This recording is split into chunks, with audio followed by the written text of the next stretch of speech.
Fala Brasil, fala minha potência, seja muito bem-vindo a mais um episódio do podcast Visão Empreendedora. Esse encontro que você já sabe, né? Toda segunda-feira tem um novo episódio, tem um empreendedor, tem uma empreendedora que vem aqui conversar, compartilhar a sua vida, compartilhar a sua jornada. E é lógico que a gente aprende muito quando a gente ouve essas histórias, né? A gente ouve, a gente entende os desafios que o outro teve, o que o outro fez para lidar com aquele desafio, e a gente vai construindo um conhecimento mais sólido, mais preparado. Por quê? Porque aqui a gente não ouve aquela teoria apenas. Aqui a gente ouve a vida real. É uma conversa com alguém que enfrentou esses desafios, ou que fez uma transição de carreira, ou que abriu uma empresa, ou que abriu um negócio. E aí a gente vai aprendendo com essas pessoas, pela história dela, a gente vai crescendo juntos. Você já sabe, né?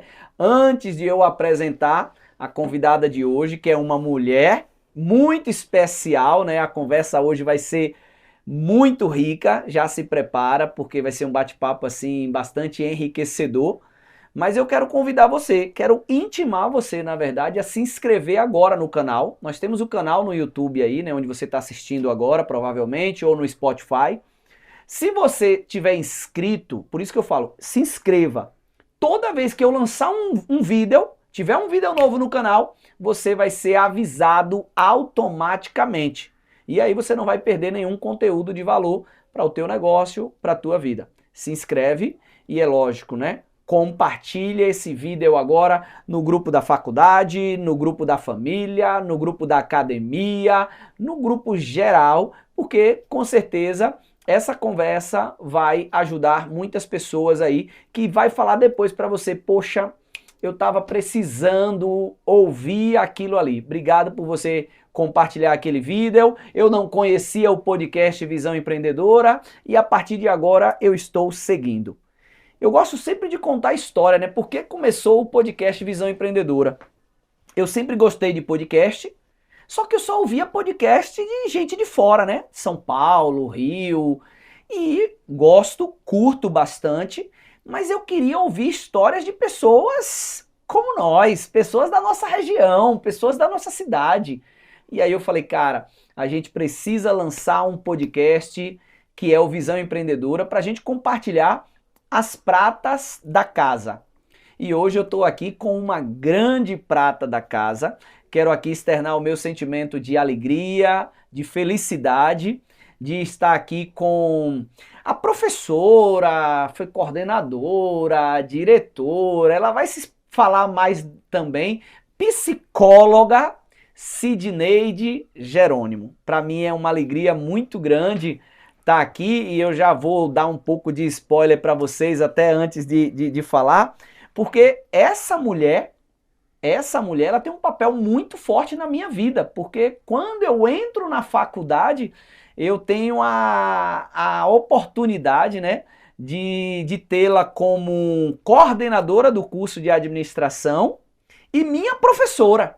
E me ensinou muito. Ao longo desse episódio a gente vai conversar, a gente vai trocar ideias sobre isso também, mas eu não poderia, Sidneide, começar de uma outra forma se não fosse agradecendo, se não fosse...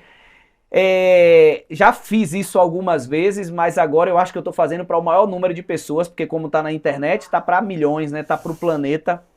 Um sentimento de 20 anos atrás, lá em 2004, quando eu te conheci na faculdade, e lembro de algumas conversas, e lembro de alguns toques, lembro de algumas dicas, talvez até você não lembre, porque você fazia isso de uma forma tão genuína, tão grata, que eu sei que você ama a educação, de ajudar, de contribuir ali com os estudantes ali, mas eu sentia um carinho todo especial por mim, me senti dessa forma e me ajudou muito para ser o profissional que hoje eu sou, o empresário que hoje eu sou.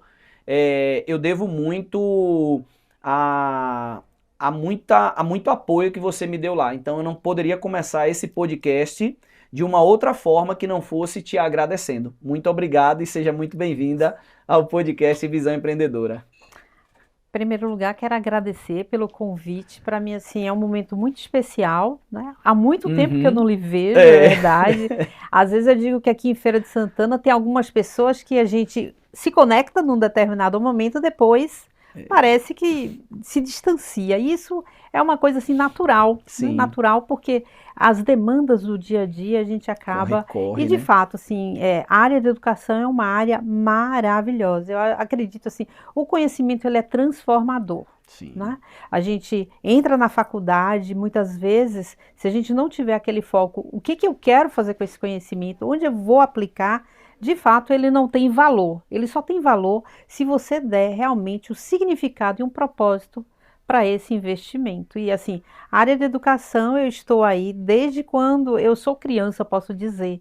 Porque eu já reunia meus primos, meus coleguinhas já assim, ensinando e ali. já brincava, né? Brincava de ensinar, brincava de aprender. Isso. E uma coisa muito interessante que eu estudava no colégio e fui fazer um teatro na UFES. A UFES só tinha 3 módulos, para você ter ideia. Olha para isso. E aí, eu lá na quinta série, a gente foi apresentar uma peça e eu profetizei, eu vou ser professora dessa escola, que eu não sabia nem que era universidade, sabia que era uma escola. E aí estou eu lá, né, já faz 30 anos agora, em 2025 que eu estou lá, e a área da educação é isso, é fascinante, né? Que bom, que ótimo. Há 30 anos como professora? 30 anos da UFES. Da UFES. Da UFES, é. Mas nesse meio aí, eu já participei, já fui coordenadora da UNEF, né, onde você estudou, já fui professora e coordenadora também da Uniceni de Salvador, já ensinei na UFBA, aqui em Feira de Santana na Unifax, na pós-graduação, já ensinei na Pitágoras, já ensinei na FTC e por aí vai. Sempre nessa área de administração? Sempre na área de gestão. Gestão. Gestão, entendeu? Pô, que bacana. E agora, né, meu novo empreendimento, né, eu estou empreendendo já há algum tempo na área de psicologia, né, a minha segunda formação. E aí é justamente sobre isso que eu quero falar, né, sobre esse processo de transição de carreira, principalmente numa idade, eu não sei quantos anos as pessoas aí me dão, né, mas eu já tenho meus 58 anos. 27 aí. 27 não, 58. 58. 58. E fez essa transição. Fiz após os 50 anos, assim, estou muito feliz mesmo, realizada. Você está entendendo a pauta desse episódio de hoje? Porque é desafiador e a tua história, na verdade, eu queria muito trazer para cá porque ela vai motivar e vai inspirar muitas pessoas. Porque tem muita gente, infelizmente, 50 anos, a pessoa está muito jovem. Mas infelizmente, não sei se você concorda, até discorda de mim se você pensar, mas tem muita gente que pensa como que já não tem mais o que mudar, sabe? É aquela coisa que time que tá ganhando não se mexe e entra um pouco na zona de conforto, que tá muito mais pela cabeça do que pela idade em si. Exatamente. Uma coisa que eu acho muito importante, eu dentro da área de psicologia, tem diversos públicos, né? Infantil, adolescentes, casais, e eu me identifico muito com o adulto, né? O público adulto, o público casal e também com o idoso. E eu faço muito trabalho com idoso, tanto atendo no consultório, como a gente também tem um grupo de terapia para idosos.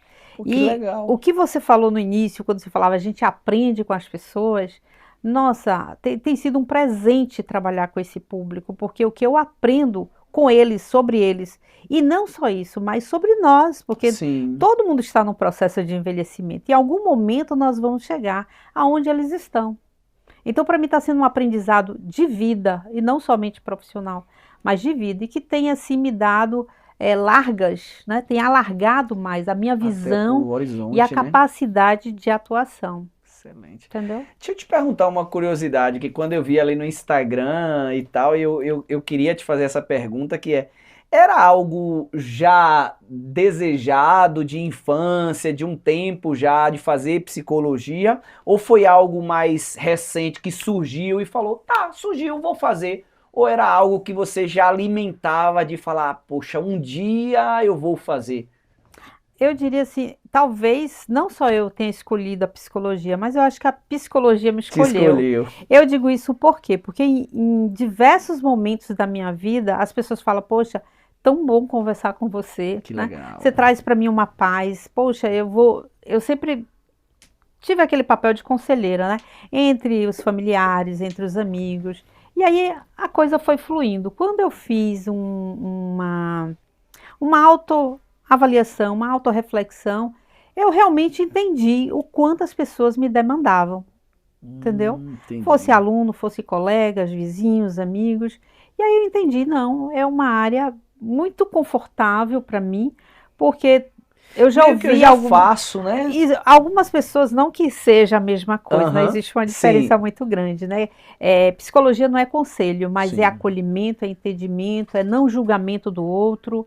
E aí foi nessa pegada aí que eu consegui compreender, né? Que aconselhar é uma coisa boa e tudo, mas que a gente precisa de um conhecimento científico para poder embasar nossas intervenções e para que a gente, de fato, não fique no achismo e tenha a condição de tirar um ser humano que está lá no fundo do poço, que está com dificuldades, que não tem, assim, nem se conhece, porque a gente vive uma vida tão corrida que as pessoas não param para refletir quem eu sou, o que é que estou fazendo, que caminho eu estou trilhando. Caramba. E aí as pessoas vivem fazendo coisas o dia todo, manada, mas... né? Exato. Quem está fazendo vai junto, mas não sabe. E aí a gente se depara no consultório com muitas pessoas frustradas, tristes, assim, sem muito sentido, né? Com aquele problema que a gente fala que é a questão existencial. Sim. Né? Com essas preocupações. Muito bom. Eu dentro das minhas falas, eu falo muito do empresidiário. O empresidiário é aquele empresário que ele montou o seu negócio com o sonho, né, com a proposta de ser dono do seu próprio negócio, mas ele, na verdade, ele se viu e ele se tornou escravo do seu próprio negócio, refém da sua própria operação. E eu queria te trazer aqui, quando eu vi que você fez a psicologia, que estava atuando, atendendo como psicóloga, porque há uma demanda muito grande, só que existe um problema dentro principalmente da classe empresarial, da classe empreendedora, que ele se acostumou a trabalhar muito, ele tá meio que sem sentido, sem propósito ali, mas ele não enxerga tanto um problema nisso, ele tá acostumado com aquela situação. E eu vejo sempre que, tipo assim, um empresário que ele tá precisando tomar um remédio tarja preta para dormir. E é comum isso, que não deveria ser, mas é comum. Porque ele, na verdade, ele não dorme, ele desliga. Porque ele está tão refém dessa situação, porque ele seguiu esse efeito manada e ele perdeu um pouco esse sentimento de propósito. Aí eu te pergunto, hoje você atua nessa área também, ajudando esse adulto ou empresário a buscar não é nem um novo sentido, mas um sentido mesmo para a sua vida, para a sua existência ali, do que apenas pagar contas? Pois é, a gente encontra não só, né, empresários, mas funcionários e pessoas que estão ali muito ligadas no seu cotidiano, no seu dia a dia e sem perceber que caminho eu estou seguindo. E a nossa preocupação é essa, essas pessoas elas precisam buscar o autoconhecimento, porque em algum momento você vai parar. Eu digo assim, se você não freia, seu carro para. Então a gente precisa parar, precisa refletir, precisa pensar e redirecionar, ressignificar a nossa vida. E a gente tem encontrado muitas pessoas que param totalmente o negócio, começam outra carreira, começam a atuar em outro segmento, justamente buscando o seu propósito. Né? E isso muitas pessoas falam, mas você não gostava disso, mas você não fazia isso. Mas mudar é o movimento do próprio ser humano. Da vida, né? É natural, Exato, né? É natural da vida. Então, uma hora você é solteiro, uma hora você é casado, uma hora você é professor, uma hora você é empresário, outra hora você não é empresário, você é consultor. E assim, as mudanças, eu digo que a única coisa que existe permanente é a mudança, né? Se a gente não mudar, as coisas mudam e a gente fica bem desconfortável naquele lugar onde a gente se encontra. Verdade. Então, existem pessoas que dedicam muito tempo ao trabalho, mas esse trabalho é um trabalho, vamos dizer assim, sem sentido. É um trabalho que é somente aquele propósito de pagar as contas e essa questão também de hoje se comparar muito com os outros. Sim. Existe um sofrimento muito grande porque o outro consegue, eu não consigo, porque o outro faz. Eu ia te perguntar porque sobre cada um isso. tem o seu jeito de fazer. E as redes sociais enaltecem isso mais ainda, porque quando não tinha rede social você não via tanto, né? Então hoje você vê mais claro ainda e vê o que o outro quer mostrar, né? Exatamente. E esse é o grande problema, não diria nem só do empresário, mas nem do idoso, mas é de toda a sociedade, né? Essa coisa de comparar-se com o outro. Você é único. A gente tem que colocar isso em nossa mente. Somos únicos e ponto. A gente tem que se aceitar, valorizar e expandir né, as nossas competências, as nossas habilidades. Aprofunda um pouco isso. Tipo, é natural esse processo de comparar e que a gente precisa evoluir e parar de se comparar com o tempo? Ou o processo de eu me comparar já é uma... Não sei se o termo seria uma doença ou seria uma deformidade. De onde nasce essa inclinação da gente da comparação? Olhe, eu acredito que a comparação não é o problema. Tá. A gente pode até se comparar. Tá. Por exemplo, eu sou mais gorda, eu sou mais magra, Sim. eu sou mais isso, eu tenho aquilo. Mas o que é que acontece? Eu acredito que a comparação ela não é ruim. O que é ruim é você se sentir menor em relação ao outro. É você se sentir insatisfeito consigo mesma. Então, na medida que eu aceito com o que eu sou, né? A aceitação não significa acomodação. Então, se eu não tenho uma graduação, então eu vou me acomodar. Ah, não tenho, entendeu? Sim. Não é por essa linha. Mas é você se perceber o quanto você pode, a partir de quem você é, melhorar o que você já tem. Excelente. Entendeu? Essa comparação que a gente faz, primeiro que nas redes sociais a gente só coloca o que é bom, né? Eu escolho, né? E a gente tem que se conscientizar. Nossa vida, ela é feita de altos e baixos. Todos temos, né? Todos nós temos altos e baixos. Inclusive, tem uma questão que eu acho muito interessante.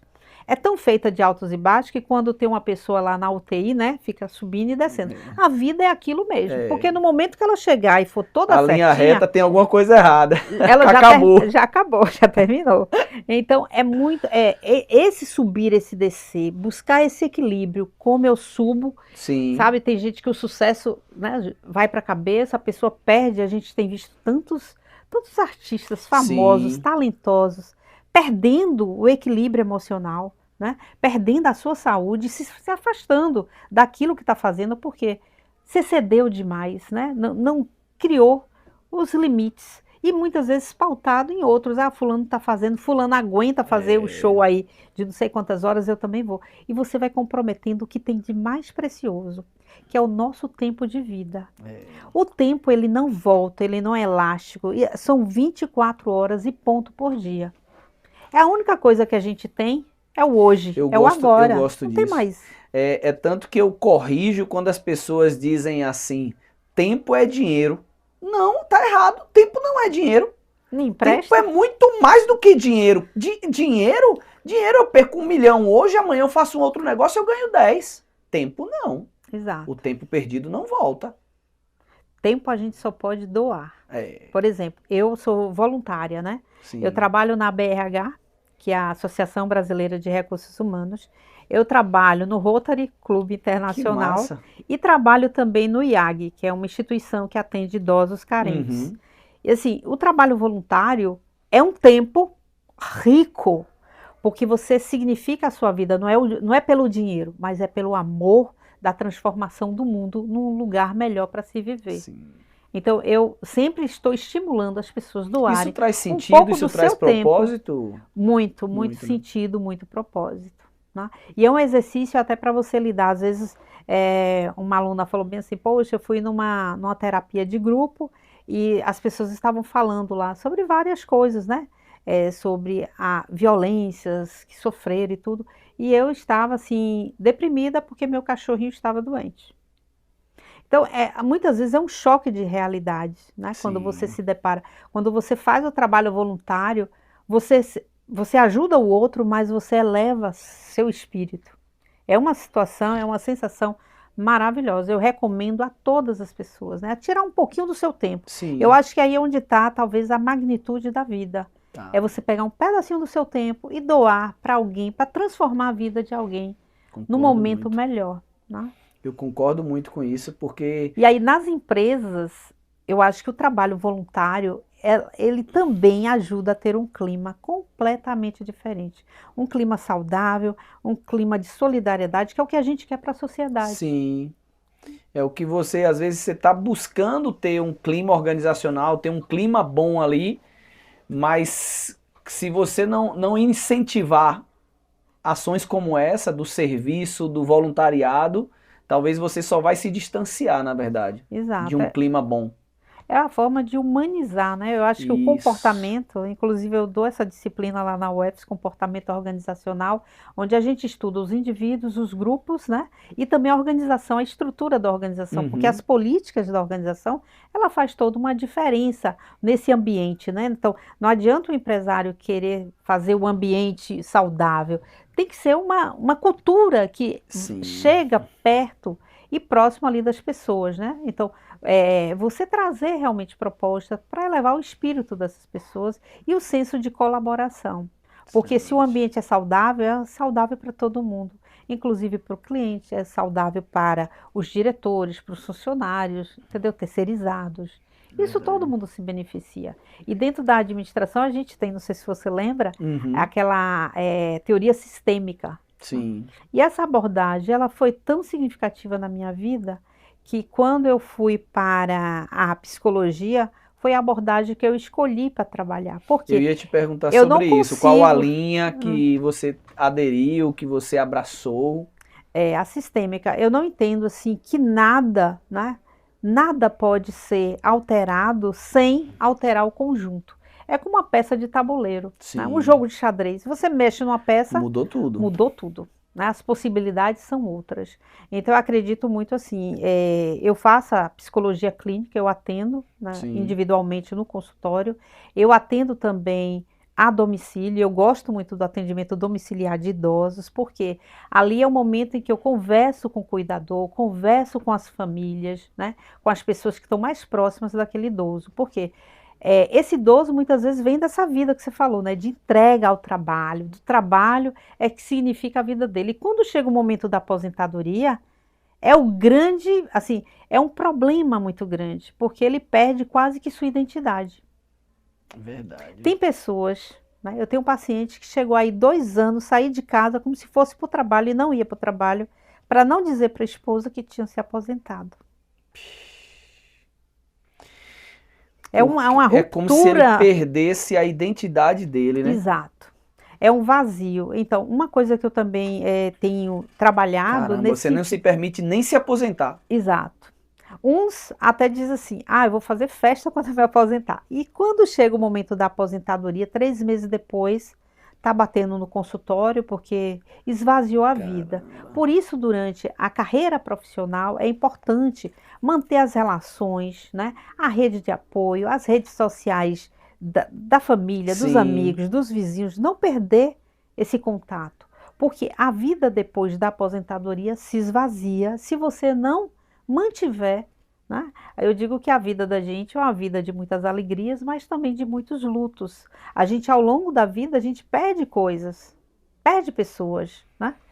E muitas vezes chega a perder até o sentido se você não tiver realmente ali, né, uma base sólida de família, de amor, de amigos, de Deus, né, de fé, de espiritualidade. Isso é importante. Tem uma parábola de Rubem Alves, que eu sou apaixonado, que ele fala sobre um dragão. Conhece? Não. Eu vou te passar esse texto, porque para quem trabalha com aposentados e quem trabalha, de um modo geral, acho que foi uma lição para mim, eu levei para os meus pais, que é muito linda, porque ele conta que São Jorge trabalhava muito. São Jorge sabia que ele tinha que pegar a flecha, a arma dele, tinha que ir para a lua todos os dias brigar com o dragão. E um dia ele consegue matar o dragão. Só que quando ele mata o dragão, ele aposentou. E aí ele a vida dele começou a perder o sentido de falar bem assim, poxa, e agora? Para que minha arma? Para que minha flecha? Para que meu cavalo? Ele não tinha mais aquela rotina de ir para a lua para brigar com esse dragão. Mas é tão lindo esse texto de Rubem Alves, porque ele traz toda a poesia, mas ele, como é psicanalista também, ele traz essa questão que o nosso trabalho, nosso emprego, eu policial, eu bancário, eu empresário, era aquele meu dragão que eu tinha, o que a gente usa a expressão muito é meu leão por dia, né? Eu tenho que matar meu leão por dia. E quando esse leão já não tá mais? E agora? E aí você trouxe algo para mim que é muito importante, a gente cuidar desse autoconhecimento, porque a minha identidade não pode ser confundida com a minha atividade. Faz sentido isso de tipo assim, pô, eu não sou professora, eu não sou empresário, eu estou empresário, eu estou professora, mas tipo assim, eu estou desenvolvendo esse papel, porque eu acho muito pesado. Eu não sei se está certo, se está errado, mas na psicologia traz um pouco desse conceito pra gente. Na verdade, o que ocorre, a gente se identifica com o que a gente faz. Com O que a gente faz, né? nos identifica, né? Tanto que quando a gente chega no meio social, você fala, e aí, você faz o quê? Sim, O sou que você policial, faz? eu sou empresário. O que você faz diz muito sobre você e sobre sua personalidade. Mas também, para além desses papéis que a gente exerce, né, nas organizações, na própria sociedade, nós nascemos sem nenhum papel, nós nascemos nós, eu e eu, né? E esse aprofundamento em você entender isso significa dizer você se amar, você se reconhecer, você se valorizar e principalmente perceber que você é capaz de construir uma relação que vai durar a vida toda, né? Do momento do sopro de vida que você nasce ao momento que você morre, a melhor companhia é a sua própria, né? Então é você estar com você, é você se amar, é você se valorizar e desmistificar e ressignificar o que é sucesso. Sim. Sucesso é ser feliz. Boa. É você estar bem. Que entendeu? conceito é que você está tendo de sucesso, né? Pois é. Sucesso é você estar bem. Sucesso Tá é bem. você estar em paz com as suas escolhas, com o seu momento, tá feliz. Exato. O sucesso é isso. E a gente percebe assim que as pessoas, elas de fato, elas se perdem nesse processo. E a aposentadoria não é uma coisa que as pessoas se preparam, infelizmente. Sim. É uma coisa que chega e a pessoa meio que fica... vai acontecer, né? Isso. Inevitavelmente, mas a gente não se prepara. Não se prepara. E aí eu lembro que antes mesmo de fazer o curso de psicologia, eu fiz um curso sobre aposentadoria. Tá. E aí eu fiz também, a gente tem 2 artigos lá na UFES feito também sobre esse processo. E é um processo doloroso. Muita gente comemora, que agora eu estou aposentado, mas ao longo da vida, o que acontece? A aposentadoria, o momento da gente finalizar nossa carreira, é um momento muito traumático, vamos dizer assim. Tá. Traumático porque você esvaziou seu dia, suas horas de trabalho. Sua rotina. Pois é, são as melhores horas, as horas em que você é mais produtivo. Boa. E muitas vezes a gente consegue ser produtivo quando a gente tem uma demanda, alguém está demandando alguma coisa de você. E por isso talvez o empreendedorismo é uma área muito, vamos dizer assim, que exige muito dessa pessoa, porque ela tem que ter a autodisciplina, ninguém cobra dela, é ela que se cobra o tempo todo. O tempo todo. Né? E aí, o que acontece? Essa pessoa, muitas vezes, ela não está preparada, né, para não ter uma rotina ou para ela criar a sua própria rotina. Então, é importante as empresas e os profissionais perceberem assim, em algum momento eu vou me aposentar, e o que é que eu vou fazer? E nesse curso, eu aprendi muito cedo que na aposentadoria pode ser os anos dourados ou não. Depende muito da sua visão, né, de como você se enxerga e como você se prepara, porque a renda, embora ela possa ser satisfatória, sim, mas ao longo do tempo, nesse período é o período que você mais gasta com remédios, sim, medicamentos. Basta a gente ir em qualquer casa de idoso, ou você ir lá no quarto do seu idoso, né, no lugar onde ficam os remédios, você vê que tem uma demanda maior. E se você, né, trazer esses 70, 80 anos para hoje, né, o que eu posso fazer para chegar até lá? Porque a questão não é viver muito, mas é viver bem. Sim. E para viver bem tem um preço, como tudo tem preço, né? Tudo tem, você paga alguma coisa. Então você precisa melhorar a sua relação consigo mesmo, você precisa melhorar a sua gestão financeira para que você tenha tempo, né? Se você trabalha só para o dinheiro e depois você tem o dinheiro e não tem o tempo, eu conheci um empresário, não vou dizer o nome aqui, Sim. né? Tá? Que ele dizia para mim assim, que na verdade, falou assim, que ele estava feliz enquanto ele pudesse viajar e carregar a própria mala. Né? E tempos depois, ele chegou e falou para mim, numa das visitas que eu fiz de domiciliar, ele falou assim, Cid, hoje meu passeio é do quarto para a sala. Né? Então, a pessoa que viajava muito, né? Vivia viajando, tanto nacional quanto internacional, e hoje tem essa restrição, né? O maior passeio dele é do quarto para a sala. E tomar sol algumas vezes. Quer dizer, a gente tem que se preparar para chegar numa velhice bem e conscientizar-se que estamos no processo de envelhecimento. Eu ia te perguntar isso, né? Até de uma forma bem objetiva para a gente poder trazer esse conteúdo, né? E que é engraçado isso. Inevitavelmente você vai envelhecer, inevitavelmente você vai aposentar. Só não vai acontecer isso se acontecer algo que a gente não quer, que é o acidente. Que é tipo, o que eu não estava planejando, que foi o meu falecimento antes do meu momento ali. Mas no natural, no fluxo é isso. A gente não costuma se preparar para isso. Eu não sei se tem algum estudo, alguma coisa de o porquê que a gente evita pensar nisso. Eu falo isso porque eu converso às vezes até sobre a morte. Eu falo tranquilamente. E é muito comum quando eu estou falando isso, as pessoas isola, não fala sobre isso. Não. Eu falei, gente, é algo natural.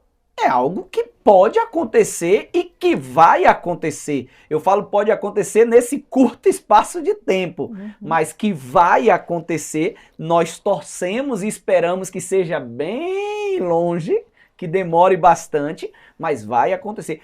Por que a gente tem essa dificuldade, essa resistência de falar, e eu não estou falando aqui sobre a morte, eu estou falando sobre a aposentadoria, e o que fazer. Ou existem alguns caminhos, existe algo que a gente possa fazer para a gente se preparar para se aposentar? Eu vejo assim, Cleison, a vida, ela acontece no hoje, no aqui, no agora. Embora a gente pense no futuro, o futuro é uma coisa que não existe. Uma promessa, né? Não existe garantias de futuro, né? Então a gente só tem o aqui e o agora. E a aposentadoria, quando você pensa, a gente nem sabe se a gente vai chegar até lá ou não. Sim. Mas chegando, eu acho que as pessoas têm que repensar a sua rotina, tem que começar a verificar aquilo que não era feito, quais são os seus projetos de vida, o que pode melhorar a sua vida. Porque se você, durante a sua jornada, você diz assim, poxa, tenho vontade de andar de bicicleta, tenho vontade de fazer boxe, tenho vontade de fazer algum esporte, tenho vontade de, sei lá, cozinhar. É importante que você tenha, né, coisas que não seja de ganhar dinheiro, né, de resultados, seja a plena e completa satisfação de fazer algo que você gosta. Isso é o que dá o sentido à vida. E a gente se perde muito, né? Na carreira profissional eu vejo que muitas pessoas se dedicam tanto ao trabalho que a identidade delas não é mais elas, é o trabalho. E aí quando o trabalho termina, quando o São Jorge mata o dragão, o que sobra? Perdeu, né? Exato. Então, empresários que muitas vezes não têm tempo para a família, que não tem tempo para nada, trabalha muito, final de semana, tudo para dar uma boa condição de vida, dê essa sua condição de vida, mas olhe que tem outros valores que a família busca, que os filhos, a esposa busca, porque quando chega uma certa idade, o que acontece? Você não conhece mais sua esposa e seus filhos já não estão mais com você. E não teve conexão. E uma das coisas que os idosos trazem muito é a relação não construída com os filhos. Sim. Então eles falam muito da ausência, do que os filhos não ligam, que os filhos não estão presentes, que os filhos têm a vida deles, e traz um sofrimento muito grande. Sim. Se você e qualquer pessoa observar, em qualquer lugar onde tenha pessoas jovens e idosas, os grupos se formam naturalmente. As crianças vão brincar. Vão para um canto, os jovens vão para outro. E os velhinhos, os idosos para outro canto, né? E muitas vezes, quando isso não acontece no evento, o que acontece é o seguinte, na casa da gente, os jovens, as crianças fazem zoada, os adultos conversam e os idosos ficam calados. Então, eu digo sempre, a gente precisa dar mais espaço para os nossos idosos, né, para essas pessoas que têm experiência de vida. O que você tem para dizer? É ouvir o que ele tem para falar, é dar espaço para ele nas conversas, entendeu? E não afastá-lo nem isolar, porque na medida que você fala assim, você já está velho, e eles escutam isso, né? Você já está gagá, sabe? Não sabe falar, não sabe de nada, está falando. Essas coisas afastam. Afastam. Agora, você trouxe algo aí para mim que é muito forte, porque, tipo assim, para o idoso que já está lá, não tem muito o que se fazer para ele. O que tem agora é a família compreender, até mesmo que ele não gerou essa conexão lá atrás, mas cabe a você que tem esse entendimento, você acolher e mostrar o valor que ele tem lá. Agora, para a nossa classe empresarial empreendedora, você me trouxe algo aqui agora que foi um estalo para mim. Por quê? Principalmente para o homem. E eu vivi isso. Quando eu falo que eu fui um empresidiário, é porque eu achava que eu estava fazendo o meu papel de homem, de marido e de pai, pagando as contas. Se eu estava trabalhando e eu pago o plano de saúde, eu pago a escola, eu pago o carro, eu pago isso, eu estava cumprindo o meu papel. E minha esposa me ajudou muito, porque ela falava, amor, vamos viajar, amor, vamos fazer isso, vamos pegar um final de semana, vamos fazer aquilo, a nossa filha está crescendo. E isso me ajudou muito nesse processo de eu falar, cara, eu preciso ter tempo. E foi aí onde eu mudei de não levar minha filha na escola, que quem levava era o transporte escolar, aí eu levar ela para o balé, aí eu levar ela para uma atividade, para um jazz. E trazendo isso para a juventude, para esse contexto que você me trouxe aqui, muitos pais, eles ficam só vivendo para pagar conta, montando a empresa, montando um negócio, não cria relação com os filhos. Muitos já perdem esse contato na juventude, porque muitos vão para as drogas, muitos jovens vão para as drogas, e aí tem empresários que não entendem, porque ele fala assim, tá vendo aí? Não quer nada. Eu dei tudo e foi procurar coisa errada. Você não deu tudo, você não deu o principal. Exato. Você não deu tempo, você não deu atenção, você não deu diálogo, você não deu colo. Então, o financeiro apenas é muito pouco. E voltando agora bem para o que você trouxe para mim, que eu nunca tinha pensado dessa forma, é que eu levo uma vida de negócios, eu vou construir uma fortuna, eu vou construir um patrimônio para deixar para meu filho, mas amanhã eu idoso, eu não tenho assunto com ela, pô. Eu não tenho conversa, porque na verdade eu só pensava em negócio, eu só pensava em trabalho. Eu não construí isso.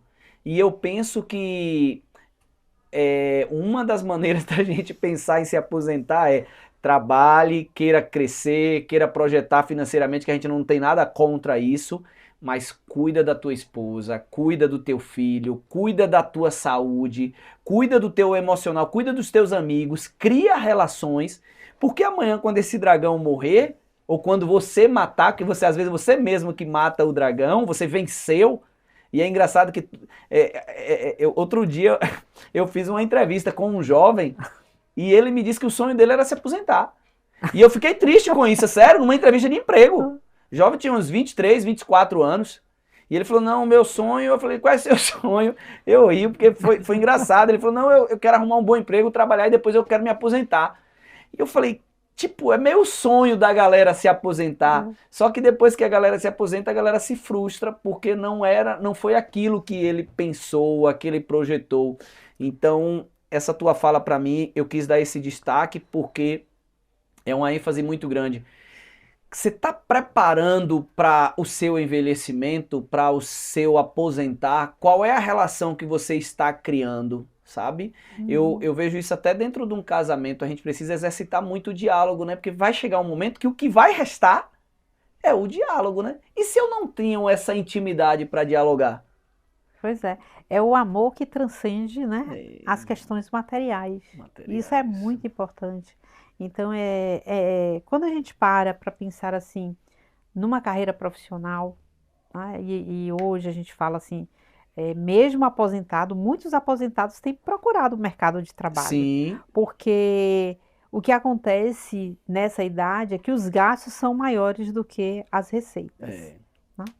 E ao longo do tempo, se você pegar, por exemplo, eu conheço vários idosos aposentados, empresários, que eles ganhavam um valor significativo no início da Sim. aposentadoria, mas ao longo do tempo a Vai inflação desvalorizando, é. Então, me aposentei com 10 Vai salários corroendo. mínimos. 10 salários mínimos. Inclusive, tem um projeto de lei aí para atualizar as aposentadorias, né? Sim. Que é acima de um salário mínimo, porque só é corrigido o salário mínimo, né? Isso. Mas os outros vão só descendo, Só decaindo.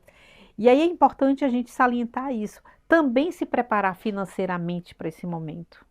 Verdade. Né? Aí, nesse momento, não pode pensar no aqui e agora. Sim. Depois daqui, depois de agora. Porque as demandas são maiores. E a gente percebe, assim, hoje, muitos adultos, né, idosos principalmente, dependendo dos filhos. Sim. E quando você tem um fenômeno acontecendo, que é os filhos únicos. Porque hoje, antigamente, a minha mãe, ela veio de uma família de 13 filhos. Sim. Meu pai de 14. Minha Sim. mãe já teve 5. Eu tive 2. Olha aí. Né? E cada vez todas as é menor. famílias nossas estão tendo essa redução. Redução. Aí o que acontece? Esse filho vai ficar sobrecarregado. Muito sobrecarregado. Ele não tem com quem dividir. Né? Financeiramente ele está sobrecarregado, de tempo ele está sobrecarregado. E aí também o surgimento das casas de repouso.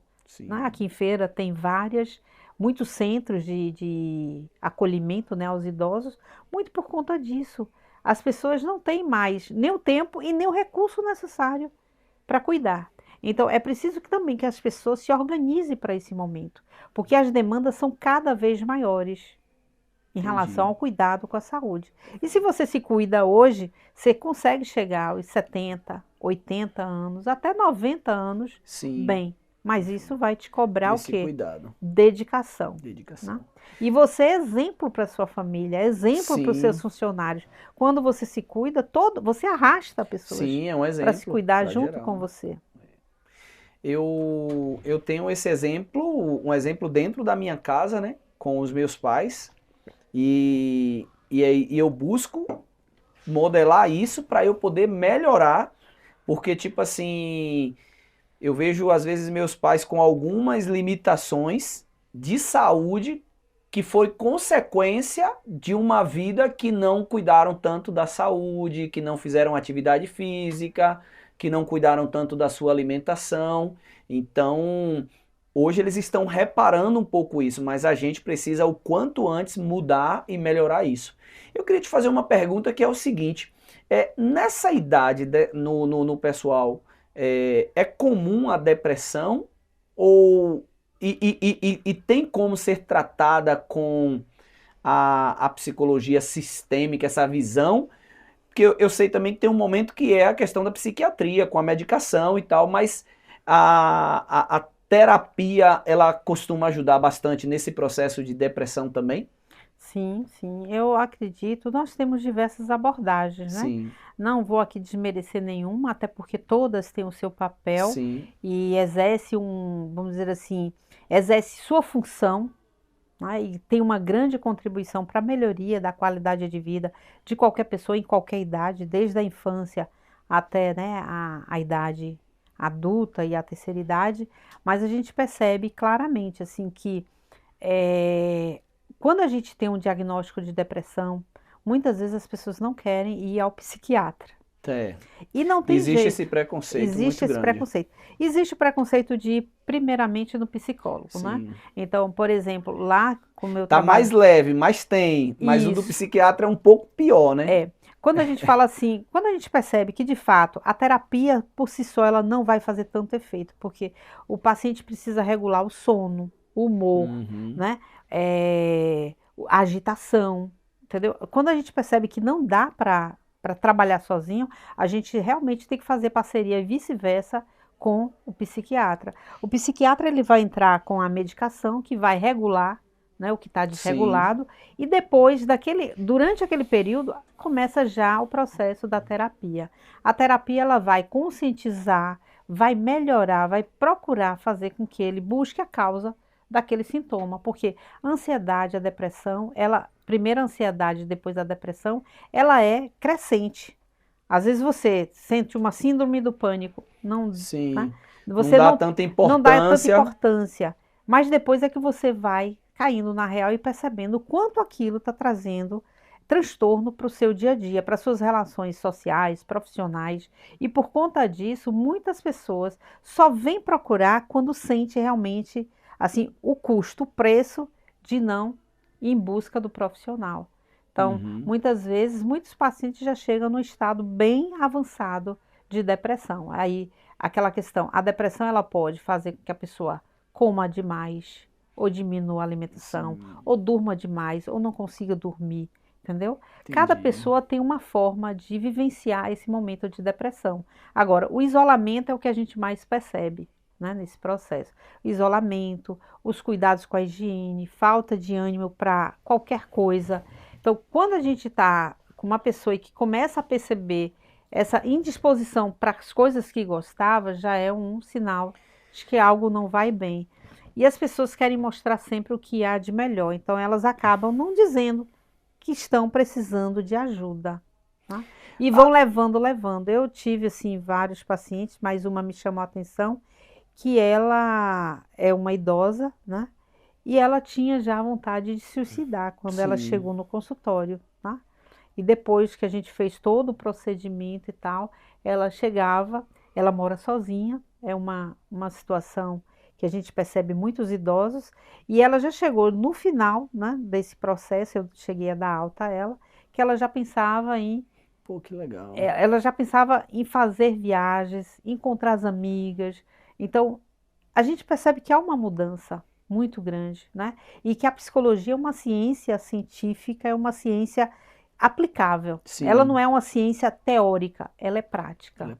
Independente da abordagem, né? Eu gosto da sistêmica porque eu falo assim, que você está conectado com tudo. Sim, né? Tudo vai ter correlação. Exatamente. Agora, nesse caso da depressão, ela é uma questão mais bioquímica, ela é uma questão mais emocional, não sei se eu estou usando o termo correto, ou é uma mistura disso, ou tem tipo de depressão que... Porque, exemplo, às vezes a gente ouve falar que a pessoa está depressão porque houve um problema, tipo, minha mulher me traiu, ou minha fábrica pegou fogo, ou meus filhos me abandonaram.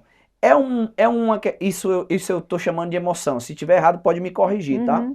E outro é questão bioquímica mesmo, é questão que os hormônios estão defasados ali. Existem esses tipos ou geralmente a depressão é a soma das duas coisas? Na verdade, a depressão, ela é desencadeada por diversos motivos, né? Como a ideia suicida. A ideia suicida, ela é desencadeada por alguma coisa que aconteceu, ou seja, você extrai algo que é importante, que faz parte, né, da sua percepção de mundo, que você valoriza. Então, o final de uma relação é um motivo para se, né, desencadear um processo depressivo, a questão das finanças e por aí vai. Existem essas questões ligadas não só ao emocional, mas ao contexto da vida do indivíduo que leva a ele, né? Às vezes até a gente pergunta assim, mas por que pessoas como o Padre Marcelo teve depressão? Sim, Padre Fábio também. Pessoas né, religiosas, porque a gente às vezes diz assim, é falta de Deus, né? É mimimi, né? Cada pessoa traz um julgamento, mas... Os preconceitos, que isso atrapalha, né? Atrapalha demais. E muitas vezes essas falas, né, preconceituosas, joga a pessoa para mais... Sim, elas não ajudam. Para mais fundo do poço, tá entendendo? Então, até porque distancia a pessoa de pedir ajuda. Exatamente. E a questão que você falou assim, a depressão ela vem por diversas vias. Existem pessoas que é o normal dela serem caladas, mais quietas, né? É a parte bioquímica dela, né? Então, ninguém é obrigado a ser alegre demais, nem triste. Cada ser humano tem o seu comportamento, tem a sua estrutura cultural, a sua estrutura, vamos dizer assim, social. Ela é o que vai diferir. Por exemplo, existe a questão genética. A questão genética é aquilo que a gente herda dos nossos pais e tal. Mas existe a questão cultural. O que é a questão cultural? O contexto em que eu vivo, ela também, eu absorvo. Inclusive se fala até que a questão social, cultural, ela se sobrepõe muitas vezes até a genética. Uma predisposição que você tinha para uma doença, A depender do A depender do ambiente, contexto, do você contexto. pode não Que desenvolvê-la. bom, Tá entendendo? que bom. Porque os ambientes saudáveis faz Isso é toda bom. uma Ótima diferença. notícia. Vamos Entendeu? construir ambientes saudáveis, né? Ambientes E nas saudáveis. empresas, nas famílias, nas casas. Exato. E as relações sociais, né? As relações, por isso que a gente fala, as habilidades sociais. Você saber lidar com as pessoas em diversas situações, em diversos ambientes, faz toda uma diferença. Deixa eu te fazer uma pergunta. Às vezes tem um idoso que ele tá meio calado, ele não era assim, ele ficou ali, ele tá se isolando, a familiar percebe que ele tá meio com uma depressão, com o início ali. Mas quando você fala com ele para ir num psicólogo, alguma coisa, não, você tá me chamando de doido, aquela coisa, aqueles preconceitos, e na geração anterior acho que tinha mais isso, hoje é mais comum, hoje é mais natural. Tipo, outro dia eu tava conversando com a minha filha e a gente falando que os colegas dela todos fazem terapia. Então, tipo, antigamente não tinha isso. Então, que bom que as pessoas estão evoluindo para isso. Mas esses idosos, eles ainda têm essa dificuldade. Como um familiar que está nos acompanhando agora, que está nos assistindo, como ele pode ajudar? Porque para fazer terapia não pode levar sem a pessoa estar consentir, correto? Como um familiar pode ajudar nesse caso, Sidneide? O familiar, ele pode ajudar no sentido de que conversar com ele, né? Sim. Até, quem sabe, levar ele não para terapia, mas para ter uma conversa, até para se explicar, né? É um momento que a gente explica o que é uma terapia, para que serve, e aos poucos a gente vai adquirindo aquela confiança, Sim. né? Ele vai se abrindo e a gente vai percebendo. E eu gosto, como eu falei, né, da sistêmica, porque no consultório a gente não atende somente o indivíduo, mas muitas vezes alguma coisa que ele traz me leva a falar com o pai, né? Com o pai daquele idoso, se estiver vivo, com o filho, com o cuidador. Isso faz toda uma diferença, porque às vezes o idoso ele vive situações que ele muitas vezes não tem espaço nem para ele mesmo se expor ou falar. Então, por exemplo, o idoso não quer comer. Uhum. O idoso, por exemplo, ele não consegue pegar a xícara, né? E levar a água até a boca. Ou ele não consegue segurar. Então, por exemplo, eu vejo muito. Se tem esse copo aqui, ele é pesado, ele não quer pegar esse copo, então ele deixa até de beber água, porque fica muito pesado para ele. Ele não vai dizer que esse copo tá pesado. Pesado. Caramba. Muitas vezes, quando a gente fala assim sobre a demência não é apenas, as pessoas se preocupam muito com a questão de lembrar quem é Cleison. Sim. Aí, muitas pessoas falam, poxa, meu pai não lembra mais de mim, minha mãe não lembra mais de mim. Mas o problema não é esse. Sim. É que a demência, ela também afeta a própria memória do próprio corpo. Eu não sei que eu tenho mão, eu não sei pegar, eu não sei levar. Entendeu? Eu tenho a perna, mas eu não é como se eu não tivesse. Não acerto aquele passo ali, né? Exato. Então, é preciso muita paciência, muito amor, muito carinho, porque a gente tem que compreender que essas pessoas estão já numa fase de vida que o que apenas sobra para elas é a oportunidade de serem amadas. Pô, que legal. Somente só. Entendeu? Então, é olhar assim, se não pode pegar esse copo, ou perceber, né? Não, é o copo que está pesado, né? A do água ele não bebe. Ter essa sensibilidade, né? Para estar com essa atenção aí. Isso, exato. Me conta agora como é que funciona. E criar, outra coisa que eu queria falar também, que eu acho muito importante, é criar um ambiente rico. Top. Né? Porque o que acontece? A gente encontra muitos filhos e muitos cuidadores funcionais. O que é cuidador funcional? Banha, dá o remédio, troca de roupa, bota na frente da televisão. É tipo assim, terminei meu trabalho. Sim. Não é isso, é conversar com ele. Não conversa, não dialoga, porque a memória dele depende disso. Precisa ser exercitada. Exato. Quais são as músicas que você gosta de ouvir, né? Pegar uma bola, brincar, pegar um quebra-cabeça. Rechear aquele dia, aquela rotina de coisas diferentes. Excelente. Isso é muito importante. Muito até bom. Pra gente. Sim. Isso é importante. Não, e pra gente mesmo, que eu já tô pegando aqui já para começar a se preparar para isso. Como hoje está teu atendimento, você me falou que você atende em domicílio também, eu achei interessante isso, porque eu não conhecia essa modalidade de atendimento em domicílio. Você também faz isso? Eu faço atendimento a domicílio porque assim, tem idosos que não querem sair de casa, Tá. né? Que não querem ir no consultório ou não podem ir. Tem uns que não querem, Sim. porque assim... Tem alguns, tem algumas limitações. Exato. E tem aqueles que são acamados e que realmente não pode. Nesses casos, eu atendo em casa, entendeu? Aí Mas nesse caso aí a casa tem que ter menos pessoas, né? Porque senão tira um pouco da privacidade também, não? Mas aí a gente vê qual o melhor ambiente da casa para ter Entendi. esse momento, né? A gente vê o dia, o horário, a agenda, eu vou, né? A sessão ela tem duração de 1 hora, 50 minutos a 1 hora, uma vez por semana, muitas vezes, a depender do caso, 2 vezes por semana, depende do familiar e depende também das circunstâncias. Excelente. Agora, uma coisa que a gente percebe também, que eu vejo, é que muitas vezes tem muitas famílias que falam, já está velho, não precisa desse cuidado. Esse é o que mais me dói, né? E aí, assim, se tem uma viagem para fazer a terapia do idoso, prefere gastar com a viagem, Sim. com, sei lá, com a festa, com não sei o que, do que muitas vezes até com o dinheiro não do vê próprio... valor, né, velho? E às vezes com o dinheiro do triste próprio idoso, isso. sabia? Isso é que é o problema. Isso é o mais doloroso. Diante disso aí, compartilha as tuas redes sociais ou contato, onde é também o consultório também, porque eu acredito que essa nossa conversa aqui tá sendo, né, bastante rica, a hora passa até tão rápido que a gente vai ter que marcar outros episódios. Eu vou dedicar esse pra gente falar da saúde mental depois do trabalho, na aposentadoria. Mas a gente tem muitas outras coisas pra gente falar, pra gente poder trocar ideias aqui também. Mas eu gostei muito dessa nossa conversa e eu acredito que as pessoas que estão nos acompanhando, que estão assistindo, começaram a olhar de outra forma para essa situação, até para essa pessoa que tem um valor tão grande e que às vezes a gente acaba não julgando o histórico dessa pessoa, a gente acaba falando apenas desse momento presente.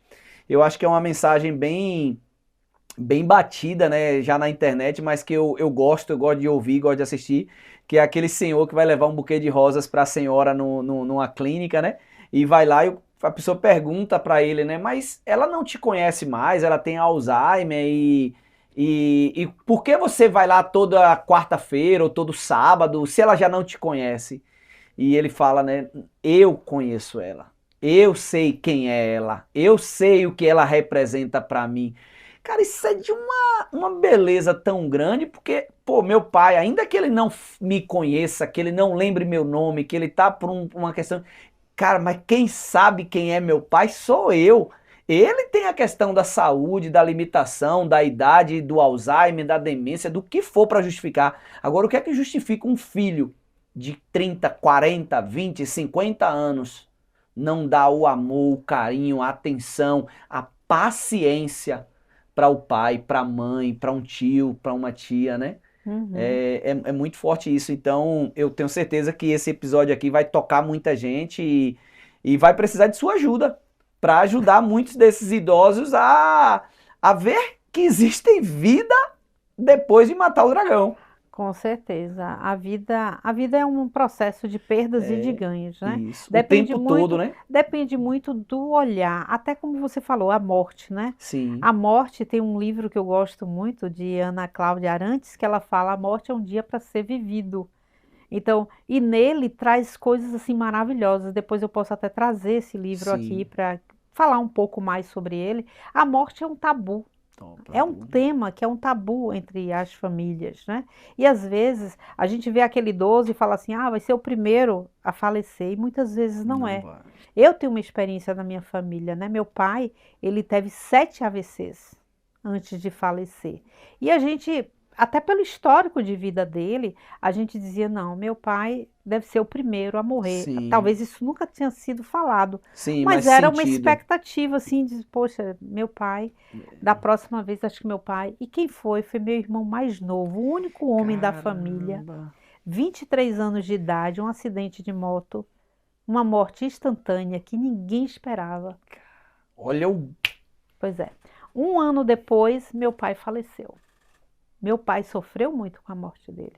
Uhum. Não é fácil, não é fácil. Mas a gente pode ter um olhar diferente, até porque nós, há um tempo atrás, não existíamos. Você não existia, nem eu. E daqui a um tempo não vamos vai existir também. Então aqui é um plano terreno, um plano material. O espírito da gente tem que estar acima dessas questões. E por isso trabalhar é bom, mas trabalhar também para o nosso espírito, né? Para a nossa espiritualidade, entendendo que aqui é uma passagem. Os espíritas falam, né, que nós não conhecemos os nossos herdeiros. Às vezes a gente trabalha, deixa uma fortuna e depois, qual o significado disso? Se não teve amor, se não teve outras coisas. Não quero dizer que abandonemos, né, a prosperidade, nada disso, mas no sentido assim, da gente resgatar a nossa essência. Porque quando a gente resgata a nossa essência, a gente consegue realmente ter uma vida satisfatória, uma vida feliz e dizer assim, valeu a pena. Excelente. Compartilha pra gente o teu consultório, onde que fica, e a rede social ou o telefone, como é que faz para as pessoas entrarem em contato contigo? Minha rede social, eu não sou muito da rede social, assim, eu não tenho trabalhado nela. Ainda? Ainda, eu coloco muito mais coisa do meu dia a dia. Eu vou ajudá-la a bombar a rede social. Pois é, eu trabalho mais assim na indicação, né, a indicação de amigos e tal. Mas assim, a minha rede social no Instagram é Sidneide, @SidneideJerônimo.